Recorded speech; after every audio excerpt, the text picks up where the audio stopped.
Hi friends, welcome to CSCB and PC master YouTube channel. അപ്പോൾ നമ്മുടെ junior clerk എക്സാമിനോട് നമ്മൾ അടുത്തുകൊണ്ടിരിക്കുകയാണ്. അപ്പോൾ കഴിഞ്ഞ എക്സാമിന് നമ്മുടെ സിലബസിൽ നിന്നുള്ള കാര്യങ്ങളിൽ കോർപ്പറേഷൻ്റെ ഭാഗത്തുനിന്ന് വളരെ കടുംകട്ടി ക്വസ്റ്റ്യൻസൊക്കെ ആയിരുന്നു ഉണ്ടായിരുന്നത്.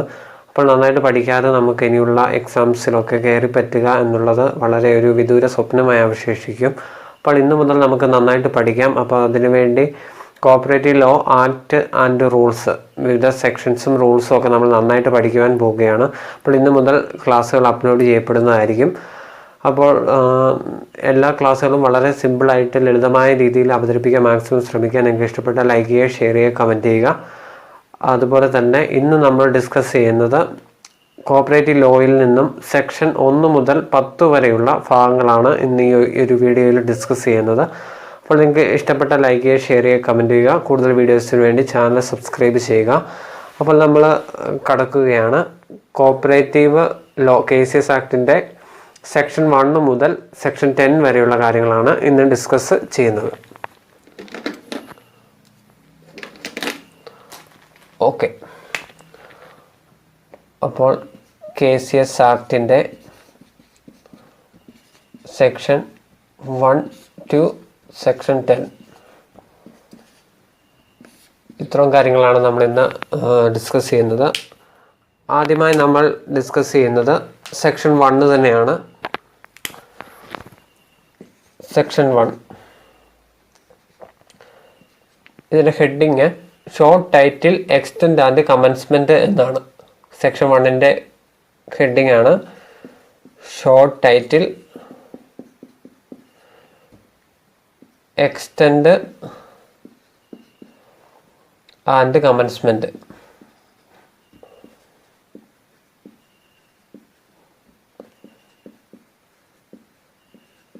ഓക്കെ, സെക്ഷൻ 1 ആണ് short title, extend and commencement.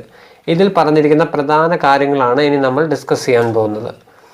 First one, short title. Short ടൈറ്റിലിനെ കുറിച്ച് എന്താണ് പറഞ്ഞിരിക്കുന്നത്? ഷോർട്ട് ടൈറ്റിൽ എന്ന് ഉദ്ദേശിച്ചിരിക്കുന്നത് ഇവിടെ കേരള കോഓപ്പറേറ്റീവ് സൊസൈറ്റീസ് ആക്ട് 1969 എന്നാണ്. Kerala cooperative societies act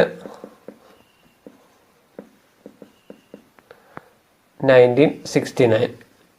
short title എന്ന് ഉദ്ദേശിച്ച കേസസ് ആക്ടിൻ്റെ സെക്ഷൻ 1 ഷോർട്ട് ടൈറ്റിൽ എന്ന് ഉദ്ദേശിച്ചത് കേരള കോഓപ്പറേറ്റീവ് സൊസൈറ്റീസ് ആക്ട് 1969 എന്നാണ്. അപ്പോൾ ഈ Kerala cooperative societies act act 21 of 1969 എന്നാണ് അറിയപ്പെടുന്നത്. കേസസ് ആക്ട് അറിയപ്പെടുന്നത് ആക്ട് 21 ഓഫ് 1969 എന്നാണ്. ഓക്കെ, അടുത്ത കാര്യമായിട്ട് പറയുന്നത് എക്സ്റ്റെൻഡിനെ കുറിച്ച് പറയുമ്പോൾ അത് ഉദ്ദേശിക്കുന്നത് നമ്മുടെ കേസസ് ആക്ടിൻ്റെ പരിധി, അതാണ് ഉദ്ദേശിക്കുന്നത്. അപ്പോൾ അതിൻ്റെ പരിധിയായിട്ട് പറയുന്നത് to the whole state of Kerala, to the whole state of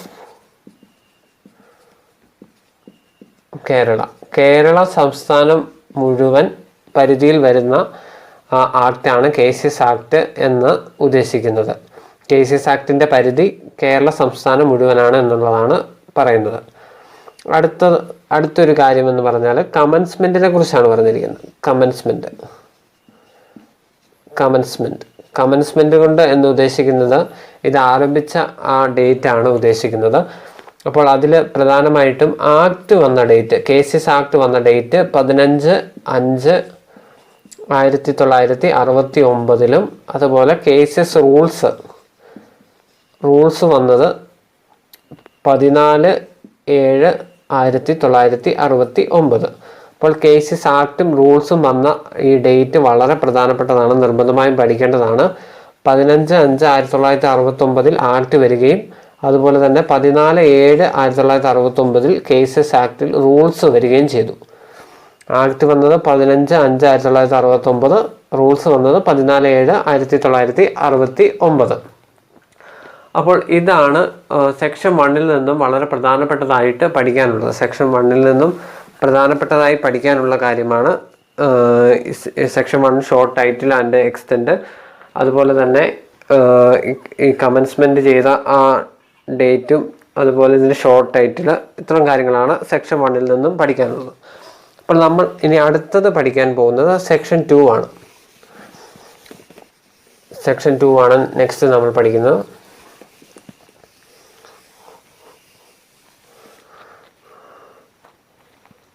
section 2. Section 2ൻ്റെ heading എന്ന് പറഞ്ഞാൽ ഡെഫിനിഷൻസ് എന്നുള്ളതാണ്.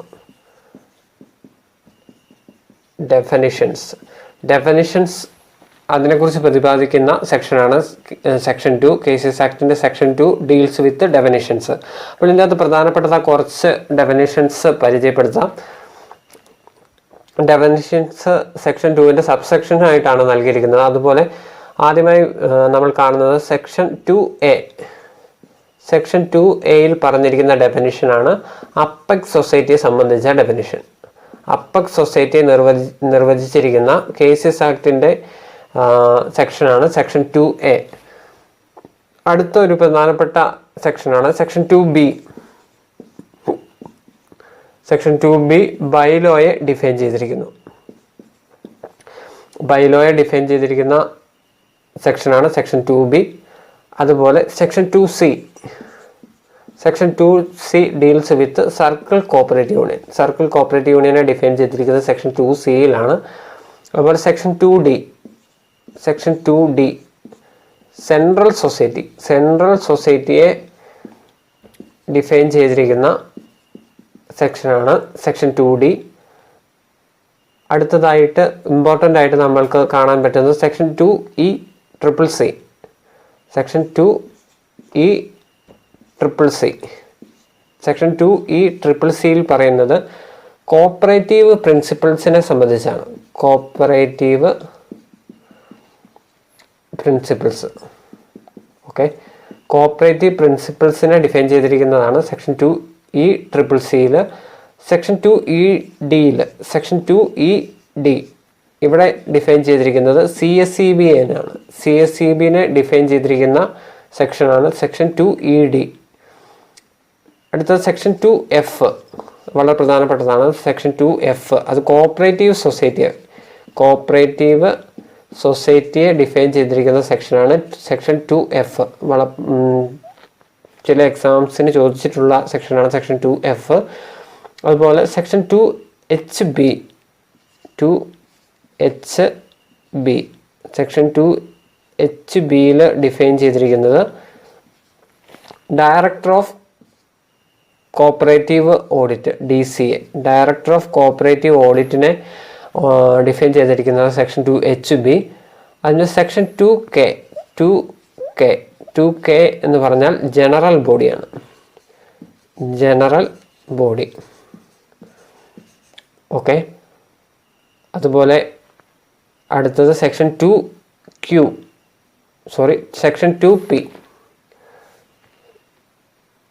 2Pയിൽ രജിസ്ട്രാറിനെ ഡിഫൈൻ ചെയ്തിരിക്കുന്നു. സെക്ഷൻ 2P ആണ്. അതുപോലെ ഡിഫൈൻ ചെയ്തിരിക്കുന്നത് സെക്ഷൻ 2RB. അത് സ്റ്റേറ്റ് കോപ്പറേറ്റീവ് യൂണിയനെ ഡിഫൈൻ ചെയ്തിരിക്കുന്നു. Section 2RB state cooperative bank ആണ്, തിരുത്തി വായിക്കുക. സെക്ഷൻ 2RB സ്റ്റേറ്റ് കോപ്പറേറ്റീവ് ബാങ്കും സെക്ഷൻ 2RA ആണ് state cooperative agriculture and rural development bank. അപ്പോൾ സെക്ഷൻ 2RB സ്റ്റേറ്റ് കോപ്പറേറ്റീവ് ബാങ്കിനെ ഡിഫൈൻ ചെയ്തിരിക്കുന്നു. Section 2RA state cooperative agriculture and rural development ബാങ്കിനെ define ചെയ്തിരിക്കുന്നു. അതുപോലെ തന്നെ സ്റ്റേറ്റ് കോപ്പറേറ്റീവ് യൂണിയനെ ഡിഫൈൻ ചെയ്തിരിക്കുന്നത് 2Sലാണ്. സ്റ്റേറ്റ് കോപ്പറേറ്റീവ് യൂണിയനെ ഡിഫൈൻ ചെയ്തിരിക്കുന്നത് 2Sൽ സ്റ്റേറ്റ് കോപ്പറേറ്റീവ് യൂണിയനെ ഡിഫൈൻ ചെയ്തിരിക്കുന്നു. വളരെ പ്രധാനപ്പെട്ട കുറച്ച് ഡെഫിനിഷൻസ് അതിനെ പറഞ്ഞിരിക്കുന്ന സബ്സെക്ഷൻസ് ആണ് ഇപ്പോൾ ഡിസ്കസ് ചെയ്തത്. എല്ലാം ഒന്നുകൂടെ പറയുകയാണ്. സെക്ഷൻ 2A ആണെങ്കിൽ അപ്പെക്സ് സൊസൈറ്റി ഡിഫൈൻ ചെയ്തിരിക്കുന്നു. സെക്ഷൻ 2B ആണെങ്കിൽ ബൈലോ ഡിഫൈൻ ചെയ്തിരിക്കുന്നു. സെക്ഷൻ 2C ആണെങ്കിൽ സർക്കിൾ കോപ്പറേറ്റീവ് യൂണിയനെ ഡിഫൈൻ ചെയ്തിരിക്കുന്നു. സെക്ഷൻ 2D ആണെങ്കിൽ സെൻട്രൽ സൊസൈറ്റി ഡിഫൈൻ ചെയ്തിരിക്കുന്നു. സെക്ഷൻ 2E/CC കോഓപ്പറേറ്റീവ് പ്രിൻസിപ്പിൾസിനെ ഡിഫൈൻ ചെയ്തിരിക്കുന്നു. സെക്ഷൻ 2ED ആണെങ്കിൽ CSEBയെ ഡിഫൈൻ ചെയ്തിരിക്കുന്നു. സെക്ഷൻ 2Fലാണെങ്കിൽ കോഓപ്പറേറ്റീവ് സൊസൈറ്റിയെ ഡിഫൈൻ ചെയ്തിരിക്കുന്നു. സെക്ഷൻ 2HBയിൽ ഡയറക്ടർ ഓഫ് കോഓപ്പറേറ്റീവ് ഓഡിറ്റിനെ ഡിഫൈൻ ചെയ്തിരിക്കുന്നു. സെക്ഷൻ 2Kയിൽ ജനറൽ ബോഡിയെയാണ് ഡിഫൈൻ ചെയ്തിരിക്കുന്നത്. അതുപോലെ സെക്ഷൻ 2Pയിൽ രജിസ്ട്രാറിനെ ഡിഫൈൻ ചെയ്തിരിക്കുന്നു. സെക്ഷൻ 2RBയിൽ സ്റ്റേറ്റ് കോഓപ്പറേറ്റീവ് ബാങ്കിനെ ഡിഫൈൻ ചെയ്തിരിക്കുന്നു. Section 2RB. സെക്ഷൻ 2RAയിലാണെങ്കിൽ state cooperative agriculture and rural development ബാങ്കിനെ ഡിഫൈൻ ചെയ്തിരിക്കുമ്പോൾ സെക്ഷൻ 2Sലാണ് സ്റ്റേറ്റ് കോഓപ്പറേറ്റീവ് യൂണിയനെ ഡിഫൈൻ ചെയ്തിരിക്കുന്നത്. Section 2S. അപ്പോൾ ഇത്രയും ഡെഫിനിഷനകത്ത് ഇത്രയും കാര്യങ്ങൾ അത്യാവശ്യം പഠിച്ചു വയ്ക്കുക. ഇത് കൂടാതെ ഒത്തിരി ഡെഫിനിഷൻസിലെ സബ്സെക്ഷൻസ് ഒത്തിരിയേറെ പറയുന്നുണ്ട്. അത് നിങ്ങൾക്ക് സമയം കിട്ടുന്നത് പോലെ പഠിക്കുക. എങ്കിൽ ഇത്രയും കാര്യങ്ങൾ നിർബന്ധമായും അറിഞ്ഞിരിക്കുക. അപ്പോൾ നമ്മൾ അടുത്ത സെക്ഷനിലേക്ക് പോവുകയാണ്.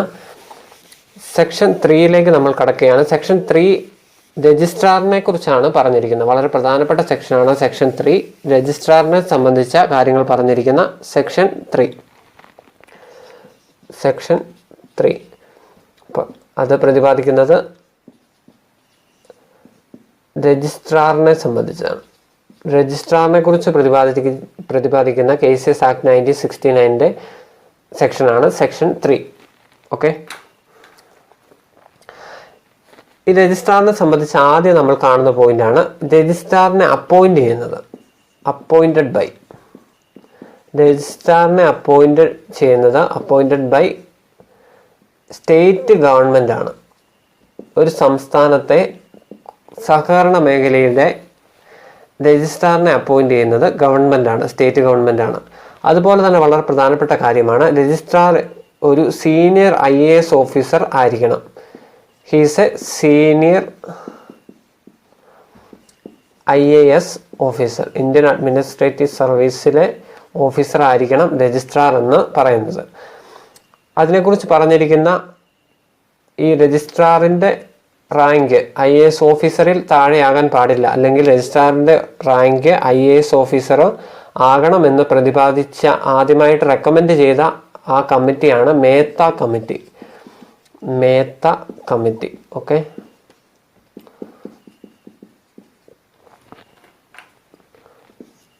മേത്ത കമ്മിറ്റിയുടെ പ്രത്യേകത എന്ന് പറഞ്ഞാൽ രജിസ്ട്രാർ എപ്പോഴും ഒരു IAS ഓഫീസർ ആയിരിക്കണം, അല്ലെങ്കിൽ അതിന് മുകളിലുള്ള ആളായിരിക്കണം, അല്ലെങ്കിൽ IAS ഓഫീസറിൽ താഴെയാകാൻ പാടില്ല എന്ന് പറഞ്ഞ കമ്മിറ്റിയാണ് Mehta committee.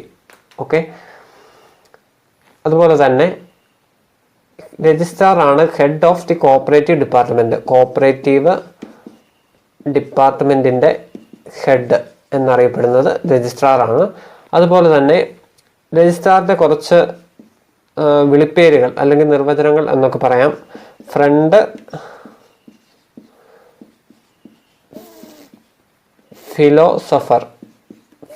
Philosopher and guide. രജിസ്ട്രാറിനെ കുറിച്ച് പറയാൻ പറ്റുന്ന കാര്യങ്ങളാണ് ഫ്രണ്ടാണ്, ഫിലോസഫറാണ്, ഗൈഡാണ്. ഒരു കോഓപ്പറേറ്റീവ് സൊസൈറ്റി അല്ലെങ്കിൽ കോർപ്പറേഷനെ സംബന്ധിച്ചിടത്തോളം, സഹകരണ മേഖലയെ സംബന്ധിച്ചിടത്തോളം രജിസ്ട്രാർ ഒരു ഫ്രണ്ട് ആയിരിക്കണം, ഫിലോസഫർ ആയിരിക്കണം, ഗൈഡ് ആയിരിക്കണം. അതാണ് ഈ സെക്ഷൻ 3യിൽ പറയുന്ന കാര്യങ്ങളാണ്. ഇവ മൂന്നും നിർബന്ധമായി അറിഞ്ഞിരിക്കുക.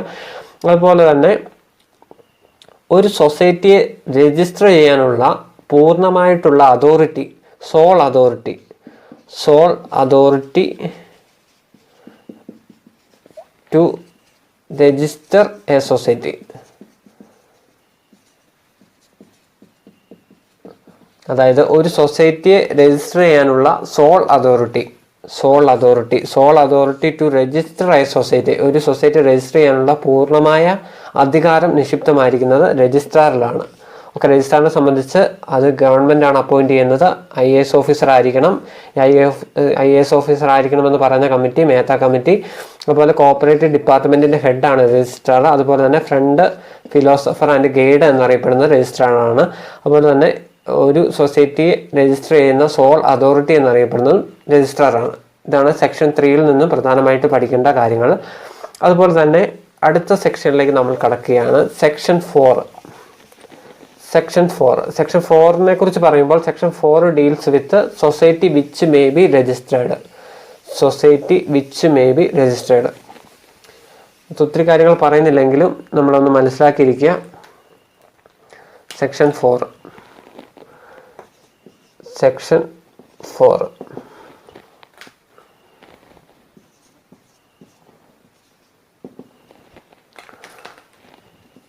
society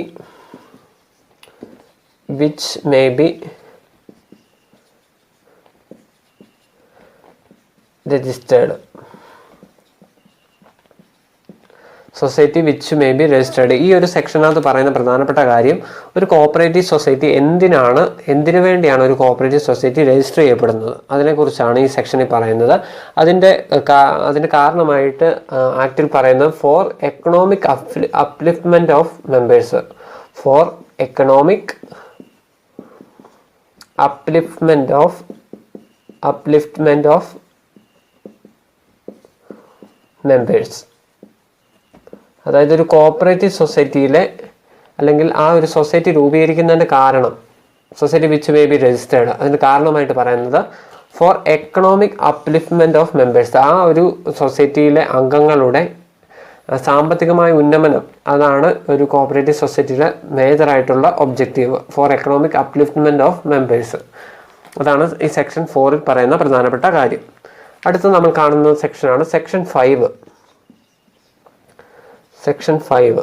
സെക്ഷൻ 5നകത്ത് പറയുന്നത് society with limited liability only. Society with limited liability only. Limited liability only.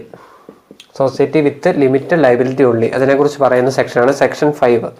ഇതിനകത്ത് പറയുന്ന പ്രധാനപ്പെട്ട കാര്യം എന്ന് പറഞ്ഞാൽ, കേരളത്തിൽ അല്ലെങ്കിൽ കേസസ് ആക്ടിന് കീഴിൽ society can register with limited liability only.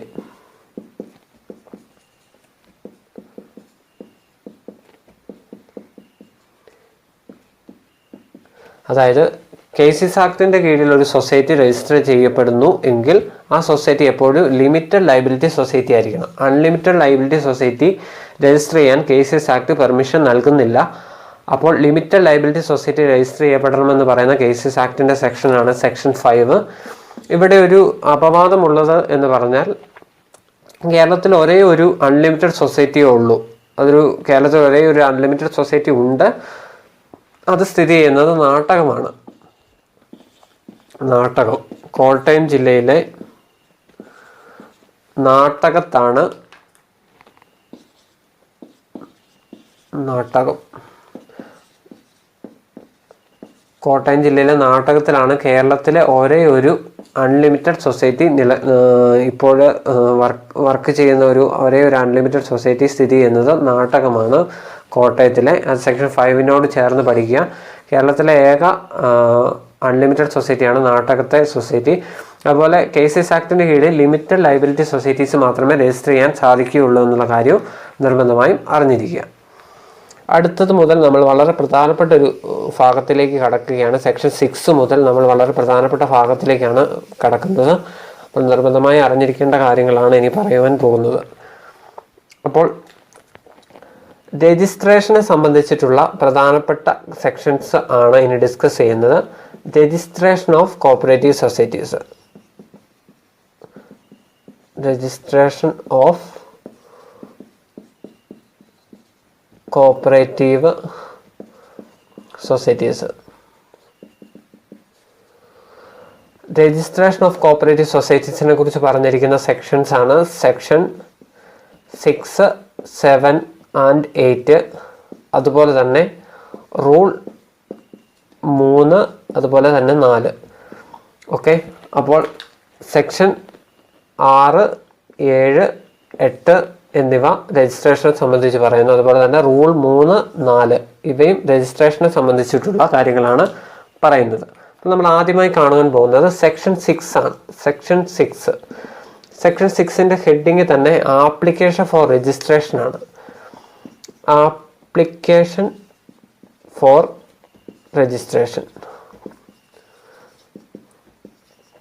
Application for registration. ഈ ആപ്ലിക്കേഷൻ ഫോർ രജിസ്ട്രേഷൻ റൂൾ 3-ൽ പറയുന്ന കാര്യമാണ്. റൂൾ 3-യും ആപ്ലിക്കേഷൻ ഫോർ രജിസ്ട്രേഷനെ കുറിച്ചാണ് പറയുന്നത്. അതുപോലെ തന്നെ സെക്ഷൻ 6-ഉം ആപ്ലിക്കേഷൻ ഫോർ രജിസ്ട്രേഷനെ കുറിച്ചാണ് പറയുന്നത്. ഈ ആപ്ലിക്കേഷൻ ഫോർ രജിസ്ട്രേഷൻ എന്നുള്ള ഈ സെക്ഷനകത്ത് പ്രധാനപ്പെട്ട കാര്യങ്ങളായിട്ട് പറയുന്നത് ആദ്യമായി ഫോം നമ്പർ 1. ഈ ഫോം നമ്പർ 1 എന്ന് പറഞ്ഞാൽ ആപ്ലിക്കേഷൻ സബ്മിറ്റ് ചെയ്യേണ്ട ഫോമാണ്. ആപ്ലിക്കേഷൻ സബ്മിറ്റ് ചെയ്യപ്പെടേണ്ട ഫോമാണ് ഫോം നമ്പർ 1. അതാണ് ഫസ്റ്റ് പോയിന്റ് ആയിട്ട് പറയുന്നത്. സെക്കൻഡ് പോയിന്റ് എന്ന് പറഞ്ഞാൽ application should submit in duplicate. Application 2 copy നിർബന്ധമായി സമർപ്പിക്കണം. Application should be submitted in duplicate. മൂന്നാമത്തെ കാര്യമായിട്ട് പറയുന്നത് application should be submitted by chief promoter. ആരാണ് ആപ്ലിക്കേഷൻ സമർപ്പിക്കേണ്ടത്? ചീഫ് പ്രൊമോട്ടർ ആയിരിക്കണം ആപ്ലിക്കേഷൻ സമർപ്പിക്കേണ്ടത്. അടുത്തതായിട്ട് പ്രധാനപ്പെട്ട കാര്യമായി പറയുന്നത് ആപ്ലിക്കേഷനിൽ എത്ര പേര് സൈൻ ചെയ്യണം? ആപ്ലിക്കേഷനിൽ സൈൻ ചെയ്യേണ്ടത് നോട്ട് ലെസ് ദാൻ 25 മെമ്പേഴ്സ്.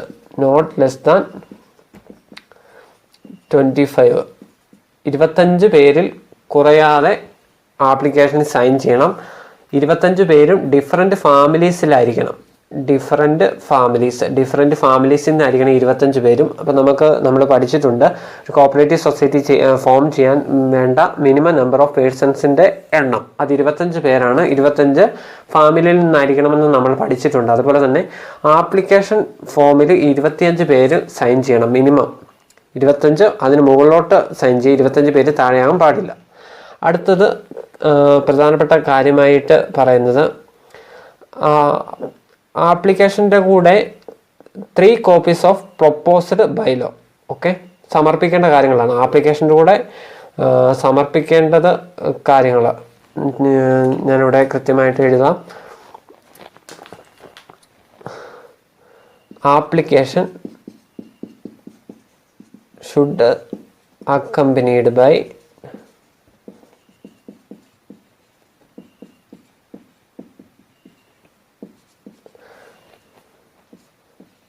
ആപ്ലിക്കേഷനിലൂടെ സമർപ്പിക്കേണ്ട പ്രധാനപ്പെട്ട കാര്യങ്ങളെക്കുറിച്ചാണ് പറയുന്നത്. First one 3 copies of proposed bylaw. അതായത് ബൈലോയുടെ 3 കോപ്പീസ് ആപ്ലിക്കേഷനിലൂടെ സബ്മിറ്റ് ചെയ്യണം. രണ്ടാമത്തെ കാര്യം statement showing details of promoters.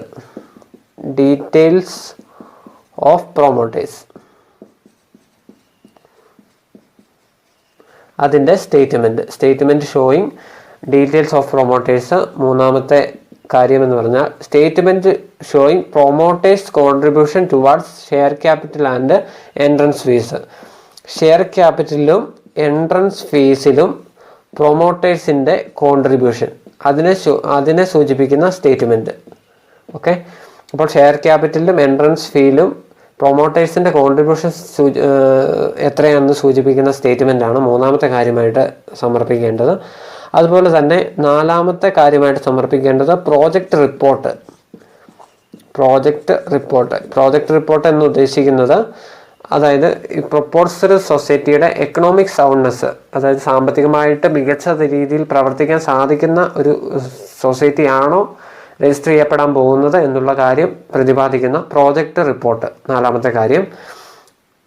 അതിനുശേഷം അഞ്ചാമത്തെ കാര്യമായിട്ട് സമർപ്പിക്കേണ്ടത് certificate from financing bank showing the credit balance of proposed society. അതായത് ക്രെഡിറ്റ് ബാലൻസ് കാണിക്കുന്ന സർട്ടിഫിക്കറ്റ്, ഈ സർട്ടിഫിക്കറ്റ് ലഭിക്കുന്നത് ഫിനാൻസിങ് ബാങ്കിൽ നിന്നാണ്. അതായത് ഇപ്പോൾ നമ്മൾ രജിസ്റ്റർ ചെയ്യപ്പെടാൻ പോകുന്ന സൊസൈറ്റിയുടെ ക്രെഡിറ്റ് ബാലൻസ് കാണിക്കുന്ന സർട്ടിഫിക്കറ്റ് അത് നമ്മുടെ ഫിനാൻസിങ് ബാങ്കിൽ നിന്ന് മേടിച്ച് ഈ ഒരു ആപ്ലിക്കേഷനിലൂടെ സബ്മിറ്റ് ചെയ്യണമെന്നാണ് പറയുന്നത്. അടുത്തത് പ്രധാനപ്പെട്ട ഒരു കാര്യമാണ് ഒറിജിനൽ ആപ്ലിക്കേഷൻ്റെ കൂടെ എത്ര രൂപയുടെ കോർട്ട് ഫീ സ്റ്റാമ്പാണ് അറ്റാച്ച് ചെയ്യേണ്ടത്. അത് 5 രൂപയുടെയാണ് court fee stamp of 5 rupees. 5 രൂപയുടെ കോർട്ട് ഫീസ് സ്റ്റാമ്പ് ഈ ഒറിജിനൽ ആപ്ലിക്കേഷൻ്റെ കൂടെ അറ്റാച്ച് ചെയ്യണം. അതുപോലെ തന്നെ treasury challan showing the registration fees is duly paid. അതുപോലെ തന്നെ അടുത്തൊരു പ്രധാനപ്പെട്ട കാര്യമാണ് ട്രഷറി ചെല്ലാൻ.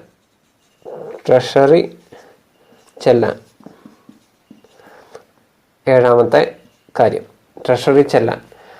ഈ ട്രഷറി ചെല്ലാൻ എന്താണെന്ന് വെച്ചാൽ രജിസ്ട്രേഷൻ ഫീസ് പേ ചെയ്തു എന്നുള്ളതിന് തെളിവാണ് ട്രഷറി ചെല്ലാൻ. ഇനി നമ്മൾ പ്രധാനപ്പെട്ട ഒരു കാര്യമാണ് കാണാൻ പോകുന്നത്, ഇതിൻ്റെ രജിസ്ട്രേഷൻ ഫീസിൻ്റെ സ്ലാബ്. അപ്പോൾ നമുക്ക് ഈ ഭാഗം മായ്ച്ച് ഇവിടെ എഴുതാം. ഇത് നമ്മൾ കണ്ടതായതുകൊണ്ട് മായ്ക്കുകയാണ്. രജിസ്ട്രേഷൻ ഫീസിൻ്റെ സ്ലാബ് വളരെ പ്രധാനപ്പെട്ടതും നിർബന്ധമായും പഠിച്ചിരിക്കേണ്ട കാര്യമാണ്. Registration fees. ഓക്കെ, ഒരു സൊസൈറ്റി ഒരു താലൂക്കിൽ ആണ് വർക്ക് ചെയ്യാൻ ഉദ്ദേശിക്കുന്നത് എങ്കിൽ അത്തരം ഒരു താലൂക്കിൽ വർക്ക് ചെയ്യാൻ ഉദ്ദേശിക്കുന്നെങ്കിൽ അത്തരം സൊസൈറ്റിയുടെ രജിസ്ട്രേഷൻ ഫീസാണ് 2000 രൂപ. അപ് ടു എ താലൂക്ക് ആണെങ്കിൽ 2000 രൂപ. അതുപോലെ തന്നെ more than 1 taluk below 1 district, ഒന്നിൽ കൂടുതൽ താലൂക്കിലാണ് എന്നാൽ ഒരു ഡിസ്ട്രിക്ട് കഴിഞ്ഞു പോകുന്നില്ല. More than 1 taluk less than 1 district, അങ്ങനെയാണെങ്കിൽ അതിൻ്റെ ഫീസ് 4000 രൂപ. ഇനി ഒരു ഡിസ്ട്രിക്റ്റിലാണെങ്കിൽ 1 ഡിസ്ട്രിക്റ്റിലാണെങ്കിൽ ഫീസ് എന്ന് പറഞ്ഞാൽ 5000 രൂപയാണ്.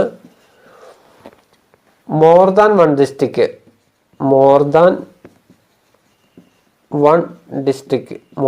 ഡിസ്ട്രിക്റ്റ് ആണെങ്കിൽ അതിൻ്റെ ഫീസ് 10000 രൂപയാണ്.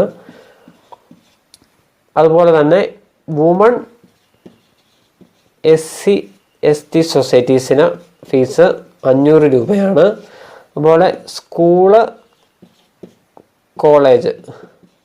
സ്കൂൾ കോളേജ് സൊസൈറ്റീസിൻ്റെ ഫീസ് 100 രൂപയാണ്. ഇത്രയുമാണ് രജിസ്ട്രേഷൻ ഫീസ്. നമ്മൾ ഒന്നുകൂടെ പറയുകയാണ്. അപ് ടു എ താലൂക്ക് ആണെങ്കിൽ 2000 രൂപ. മോർ ദാൻ 1 താലൂക്ക് എന്നാൽ ഒരു ഡിസ്ട്രിക്റ്റിൽ താഴെയാണെങ്കിൽ 4000 രൂപ. ഒരു ഡിസ്ട്രിക്റ്റിനുള്ളിലാണെങ്കിൽ അല്ലെങ്കിൽ ഒരു ഡിസ്ട്രിക്റ്റിലാണെങ്കിൽ 5000 രൂപ. ഒന്നിൽ കൂടുതൽ ഡിസ്ട്രിക്റ്റ് ആണെങ്കിൽ 10000 രൂപ. മാക്സിമം ഫീസ് 10000 എന്ന് മനസ്സിലാക്കുക. വുമൺ SC/ST സൊസൈറ്റീസിന് 500 രൂപയേ ഉള്ളൂ. അതുപോലെ സ്കൂൾ കോളേജ് സൊസൈറ്റീസിന് 100 രൂപയേ ഉള്ളൂ. അപ്പോൾ രജിസ്ട്രേഷനെ സംബന്ധിച്ച് ആപ്ലിക്കേഷൻ ഫോർ രജിസ്ട്രേഷനകത്ത് ഇത്രയും കാര്യങ്ങൾ നിർബന്ധമായും അറിഞ്ഞിരിക്കുക. ബേസിക് ആയിട്ടുള്ള കാര്യങ്ങളാണ് ഇത്രയും.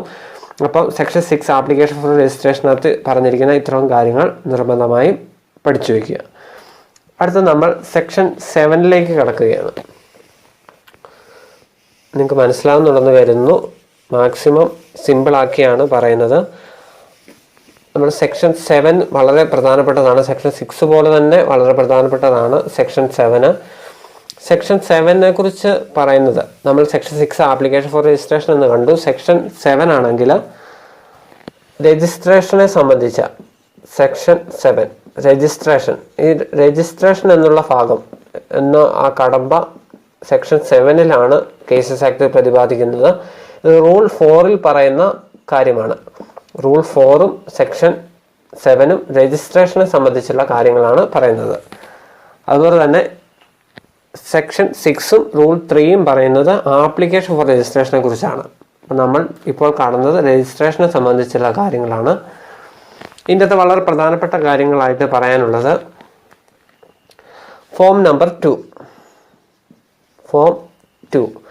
ഫോം നമ്പർ 1 നമ്മൾ കണ്ടിരുന്നു ആപ്ലിക്കേഷൻ സമർപ്പിക്കേണ്ടത് ഫോം നമ്പർ 1 എന്നാൽ ഫോം 2 പ്രത്യേകത ഇത് രജിസ്ട്രാർ എൻ്റർ ചെയ്യുന്ന ഫോം.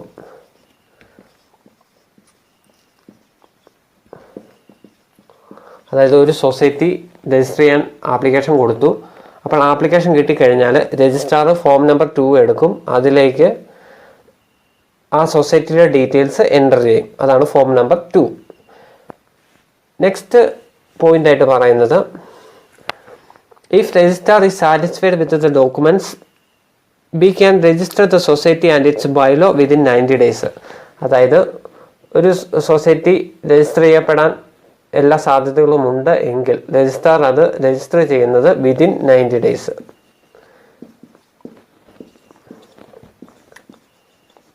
ഒരു സൊസൈറ്റി രജിസ്റ്റർ ചെയ്യപ്പെടുന്നത് വിതിൻ 90 days. രജിസ്ട്രാർ എല്ലാ കാര്യങ്ങളിലും ഡോക്യുമെൻറ്റേഷനിലെല്ലാം സാറ്റിസ്ഫൈഡ് ആണെങ്കിൽ വിതിൻ 90 daysനകം ഒരു സൊസൈറ്റി രജിസ്റ്റർ ചെയ്യപ്പെടും. മൂന്നാമത്തെ പോയിൻ്റായിട്ട് ഈ ഒരു സെക്ഷനകത്ത് പറയുന്നത്, if registrar is not satisfied, he can reject the application and communicate the refusal order to the chief promoter within 15 days. അതായത് രജിസ്ട്രാർ സാറ്റിസ്ഫൈഡ് ആയില്ല, അപ്പോൾ രജിസ്ട്രാർ ഈ ആപ്ലിക്കേഷൻ റിജക്റ്റ് ചെയ്യുകയും അത് 15 ദിവസത്തിനകം ആ സൊസൈറ്റിയുടെ ചീഫ് പ്രൊമോട്ടറെ അറിയിക്കുകയും ചെയ്യണം. ഇഫ് നോട്ട് രജിസ്റ്റേർഡ്, അതായത് ഒരു സൊസൈറ്റി രജിസ്റ്റർ ചെയ്യപ്പെട്ടില്ലെങ്കിൽ 15 ദിവസത്തിനകം അക്കാര്യം ചീഫ് പ്രൊമോട്ടറിനെ അറിയിക്കണം, ആ സൊസൈറ്റിയുടെ ചീഫ് പ്രൊമോട്ടറിനെ. അതാണ് മൂന്നാമത്തെ പോയിന്റായിട്ട് ഈ സെക്ഷനിൽ പറയുന്ന പ്രധാനപ്പെട്ട കാര്യം.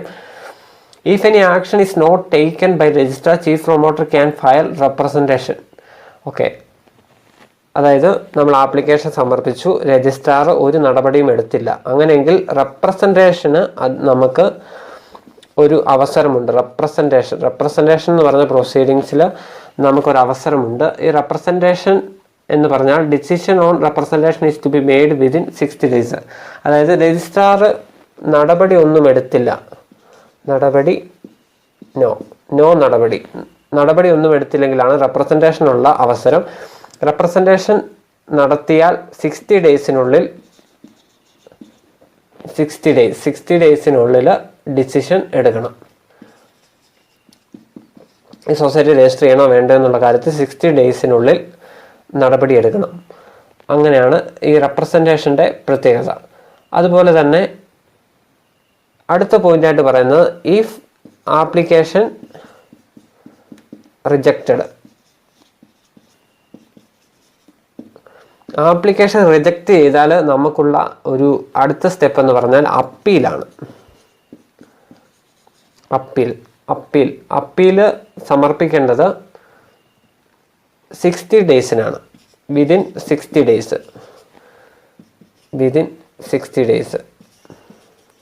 ഓക്കെ, അപ്പോൾ രജിസ്ട്രാർ നമ്മുടെ ആപ്ലിക്കേഷൻ ഫോർ രജിസ്ട്രേഷൻ തള്ളിക്കളഞ്ഞാൽ അതിനെതിരെ അപ്പീൽ സമർപ്പിക്കേണ്ടത് വിതിൻ 60 ഡേയ്സിന് ഉള്ളിലാണ്. അപ്പോൾ ഈ അപ്പീൽ സമർപ്പിച്ചാൽ അക്കാര്യത്തിൽ രജിസ്ട്രാർ തീരുമാനമെടുക്കേണ്ടത് വിതിൻ 30 days. 30 ദിവസത്തിനുള്ളിൽ രജിസ്ട്രാർ ഇക്കാര്യത്തിൽ തീരുമാനമെടുക്കണം. അപ്പോൾ റെപ്രസെൻറ്റേഷനും അപ്പീലും തമ്മിൽ മറന്നു പോകരുത്. റെപ്രസെൻറ്റേഷൻ എന്ന് പറഞ്ഞാൽ രജിസ്ട്രാർ ഈ രജിസ്ട്രേഷനെ സംബന്ധിച്ച നടപടി ഒന്നും എടുക്കുന്നില്ലെങ്കിൽ അപ്പോഴാണ് നമുക്ക് റെപ്രസെൻറ്റേഷനുള്ള അവസരം ലഭിക്കുന്നത്. റെപ്രസെൻറ്റേഷൻ ചെയ്ത് കഴിഞ്ഞ് 60 ഡേയ്സിനുള്ളിൽ രജിസ്ട്രേഷനെ സംബന്ധിച്ച ഡിസിഷൻസ് എടുക്കാം. എന്നാൽ ആപ്ലിക്കേഷൻ റിജക്റ്റ് ചെയ്താലാണ് അപ്പീലിനുള്ള അവസരം. അപ്പീൽ വിതിൻ 60 ഡേയ്സിനുള്ളിൽ അപ്പീൽ നൽകണം. അതുപോലെ തന്നെ ഈ അപ്പീലിനുള്ള ഡിസിഷൻ അപ്പീൽ നൽകി അതിനുള്ള ഡിസിഷൻ രജിസ്ട്രാർ എടുക്കേണ്ടത് വിതിൻ 30 ഡേയ്സ്, 30 ദിവസത്തിനുള്ളിൽ ആ കാര്യത്തിൽ ഡിസിഷൻ രജിസ്ട്രാർ എടുക്കണമെന്നാണ് സെക്ഷൻ 7 പറയുന്നത്. അപ്പോൾ സെക്ഷൻ 7 മനസ്സിലായെന്ന് വരുന്നു. വളരെ പ്രധാനപ്പെട്ട സെക്ഷനാണ്. നമ്മൾ അടുത്ത സെക്ഷനിലേക്ക് പോവുകയാണ്. സെക്ഷൻ 8, അതും രജിസ്ട്രേഷനുമായി ബന്ധപ്പെട്ട വളരെ പ്രധാനപ്പെട്ട ഒരു സെക്ഷനാണ് സെക്ഷൻ 8.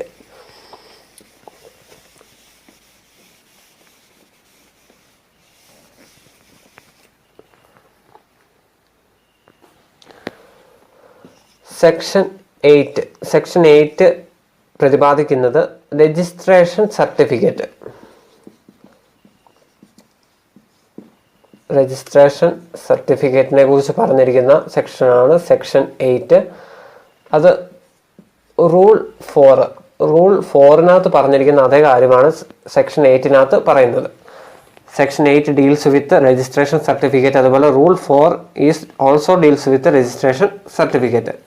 അപ്പോൾ ഈ രജിസ്ട്രേഷൻ സർട്ടിഫിക്കറ്റ് എന്നുള്ള ഭാഗത്ത് എന്തൊക്കെയാണ് പറഞ്ഞിരിക്കുന്നതെന്ന് നമുക്ക് നോക്കാം. First one, it is the conclusive evidence for what? Four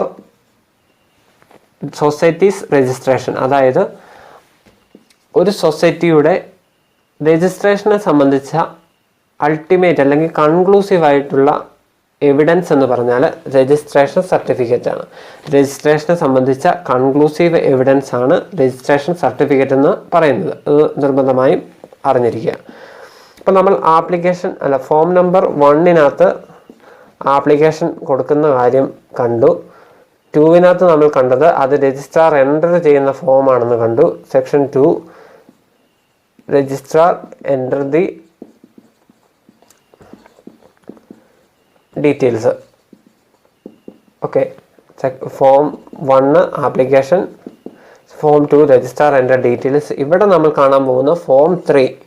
form 3 എന്ന് പറഞ്ഞാൽ certificate of registration issued in dash, അതാണ് ഫോം നമ്പർ 3.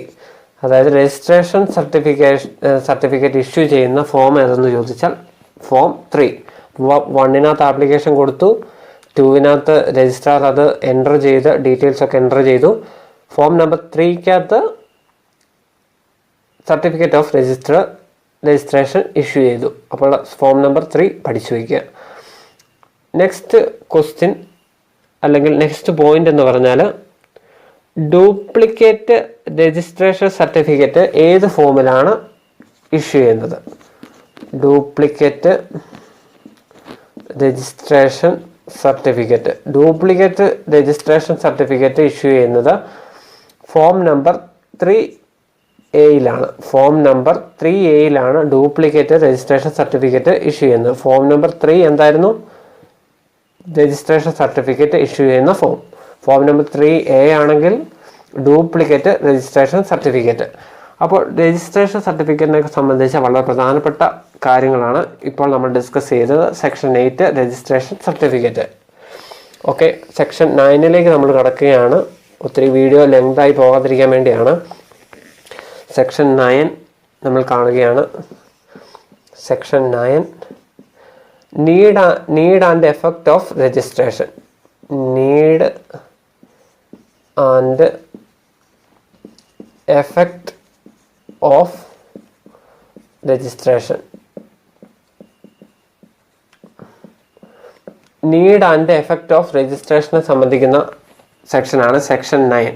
അപ്പോൾ ഇതിനകത്ത് എന്തൊക്കെയാണ് പറഞ്ഞിരിക്കുന്നത് നോക്കാം. Society become legal person after it registration only. എന്തിനാണ് ഒരു സൊസൈറ്റി രജിസ്റ്റർ ചെയ്യപ്പെടുന്നത്? ഫോർ ലീഗൽ സ്റ്റാറ്റസ് അല്ലെങ്കിൽ legal status or legal person. ഒരു സൊസൈറ്റി എന്തിനാണ് രജിസ്റ്റർ ചെയ്യുന്നത്? ഇതാണ് ആ സെക്ഷനകത്തെ പ്രധാനപ്പെട്ട കാര്യം. ലീഗൽ സ്റ്റാറ്റസ് അച്ചീവ് ചെയ്യാൻ അല്ലെങ്കിൽ ലീഗൽ പേഴ്സണായി മാറാൻ വേണ്ടിയാണ് സെക്ഷൻ 6, 7, 8 എന്നുള്ള സെക്ഷനിലൂടെ കടന്നു വന്ന് ഒരു സൊസൈറ്റി രജിസ്റ്റർ ചെയ്യപ്പെടുന്നത്. ആ സൊസൈറ്റി ലീഗൽ പേഴ്സണായി മാറാനാണ് എന്നുള്ള കാര്യമാണ് സെക്ഷൻ 9 പ്രതിപാദിക്കുന്നത്. സെക്ഷൻ 9 ആ ഒരു കാര്യം മാത്രം നമുക്കൊന്ന് നോക്കാം. അടുത്ത് നമ്മൾ കാണുന്നത് സെക്ഷൻ 10 ആണ്. Okay, change of name of A society. Change of name of A സൊസൈറ്റി. ഒരു സൊസൈറ്റിയുടെ പേര് ചേഞ്ച് ചെയ്യുന്നതിനെ സംബന്ധിച്ച കാര്യങ്ങൾ പറയുന്ന സെക്ഷനാണ് സെക്ഷൻ 10. ഇതിൻ്റെ അകത്ത് എന്താണ് പറഞ്ഞിരിക്കുന്നത് നോക്കാം. A society can change it's name through bylaw amendment. ഒരു സൊസൈറ്റിക്ക് പേര് ചേഞ്ച് ചെയ്യാൻ സാധിക്കുമോ? സാധിക്കും. യെസ്, ഒരു സൊസൈറ്റിക്ക് അതിൻ്റെ നെയിം ചേഞ്ച് ചെയ്യാൻ സാധിക്കും. എങ്ങനെ ഈ ഒരു സൊസൈറ്റിക്ക് അതിൻ്റെ നെയിം ചേഞ്ച് ചെയ്യാൻ സാധിക്കും? Bylaw amendment. ഓക്കെ, ഒരു സൊസൈറ്റിക്ക് അതിൻ്റെ പേര് ചേഞ്ച് ചെയ്യാൻ സാധിക്കുമോ? യെസ്. അങ്ങനെയെങ്കിൽ എങ്ങനെ? അതിൻ്റെ ബൈലോ അമെൻഡ് ചെയ്യുന്നത് വഴി സെക്ഷൻ 10 പ്രകാരം ഒരു സൊസൈറ്റിക്ക് അതിൻ്റെ നെയിം ചേഞ്ച് ചെയ്യാൻ സാധിക്കുമെന്ന് പറയുന്ന സെക്ഷനാണ് സെക്ഷൻ 10. അപ്പോൾ നമ്മൾ കേസസ് ആക്ടിൻ്റെ 10 സെക്ഷനാണ് ഇന്ന് ഇപ്പോൾ കണ്ടത്. അപ്പോൾ വളരെ ലഘുവായിട്ട് പറയുവാൻ ശ്രമിച്ചു. അപ്പോൾ എന്തെങ്കിലും തെറ്റുകുറ്റങ്ങളുണ്ടെങ്കിൽ നിങ്ങൾക്ക് കമൻറ്റ് ബോക്സിൽ അത് ഇടാവുന്നതാണ്. അതുപോലെ അടുത്ത വീഡിയോയിൽ അത് ആവർത്തിക്കാതിരിക്കാനും ശ്രമിക്കാം. അപ്പോൾ നിങ്ങളുടെ സജഷൻസൊക്കെ പ്രത്യേകമായി കമൻറ്റ് ബോക്സിൽ ഇടുക. കാരണം നമുക്ക് സെക്ഷൻ 1 to 10 വരെ ആയുള്ളൂ, 110 സെക്ഷൻ കിടപ്പുണ്ട്. അപ്പോൾ നമുക്ക് എക്സാമിന് മുമ്പ് നമുക്ക് എല്ലാ സെക്ഷൻസ് റൂൾസും പഠിച്ചു തീർക്കണം, അതുപോലെ മറ്റ് ക്ലാസ്സുകളും എടുക്കണം. അപ്പോൾ നിങ്ങൾക്ക് ഇഷ്ടപ്പെട്ടാൽ നിങ്ങൾ ലൈക്ക് ചെയ്യുക, ഷെയർ ചെയ്യുക, കമൻറ്റ് ചെയ്യുക. കൂടുതൽ വീഡിയോസിന് വേണ്ടി ദയവ് ചെയ്ത് ചാനൽ സബ്സ്ക്രൈബ് ചെയ്യുക. അപ്പോൾ നിങ്ങൾക്ക് ഇനിയുള്ള ദിവസങ്ങളിൽ മാക്സിമം ക്ലാസ്സുകൾ അപ്ലോഡ് ചെയ്യാൻ ശ്രമിക്കുന്നതായിരിക്കും. അപ്പോൾ എല്ലാവർക്കും നല്ലൊരു ദിവസം ആശംസിക്കുന്നു. Thank you.